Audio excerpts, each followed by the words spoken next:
इंसान हमेशा दूसरों को बदलने में लगा रहता है, खुद को बदलने का तो कभी सोचता ही नहीं।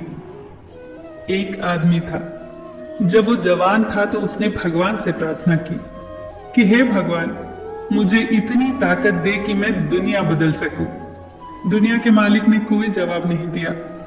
समय बीतता गया, उसकी शादी हो गई।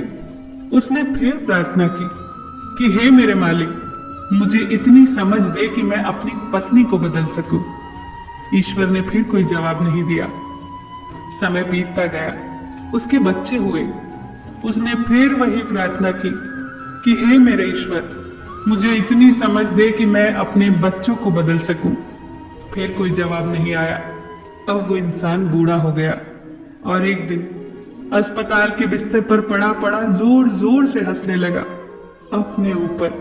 और फिर उसने वही प्रार्थना की कि हे मेरे ईश्वर, मुझे इतनी समझ दे कि मैं अब खुद को बदल सकूं।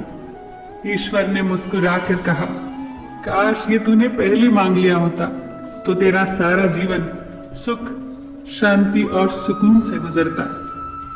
पति पत्नी को बदलना चाहता है, पत्नी पति को बदलना चाहती है, बच्चे माँ बाप को और माँ बाप बच्चों को बदलना चाहते हैं। सब चाहते हैं कि दूसरा बदले तो मैं सुखी रहूं। ऐसा कैसे हो सकता है? खुद को बदलिए, तब धीरे धीरे सारी समस्याएं अपने आप समाप्त होने लगेंगी। एक और एक मिलकर 2 हो जाए, ये गणित है। एक और एक मिलकर 11 बन जाए, ये संगठन है। एक और एक मिलकर एक ही रहे, ये प्रेम है। एक और एक मिलकर 0 हो जाए, ये आध्यात्म है। और जब एक को एक से मिलने ही न दिया जाए, ये कूटनीति है।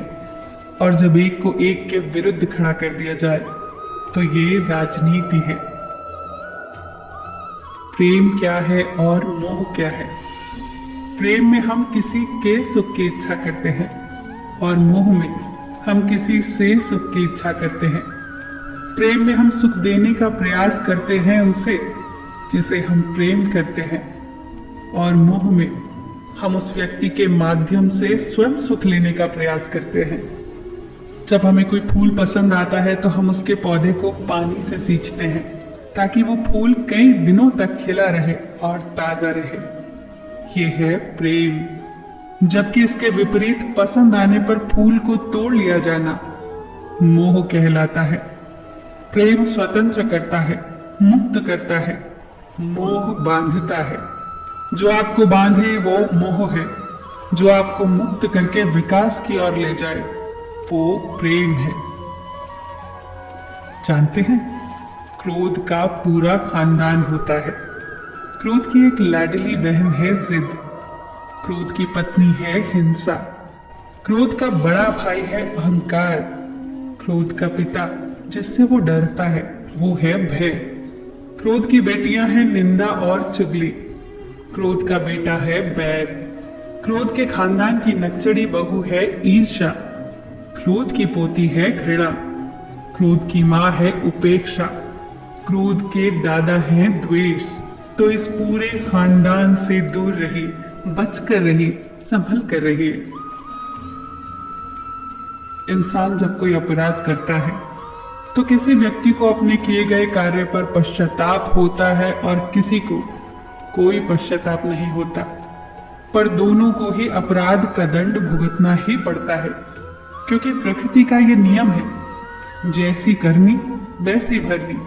अगर कोई क्रिया हुई है तो उसकी प्रतिक्रिया भी जरूर होगी। अब प्रश्न ये उठता है कि फिर पश्चाताप का क्या लाभ? क्या पश्चाताप का कोई मूल्य नहीं? मूल्य है। पश्चाताप और प्रायश्चित मनुष्य की आत्मा को बलवान करता है, आने वाले दंड को स्वीकार करने के लिए उसे तैयार करता है। बिना प्रायश्चित के दंड को स्वीकार करने का कोई महत्व नहीं है। ये बातें बहुत महत्वपूर्ण है, ध्यान से सोचना, समझना और जीवन में उतारना। फिर मिलेंगे दोस्तों अगली ऐसी ही कुछ अनमोल बातों के साथ। तब तक के लिए अपना ख्याल रखना और हमेशा मुस्कुराते रहना।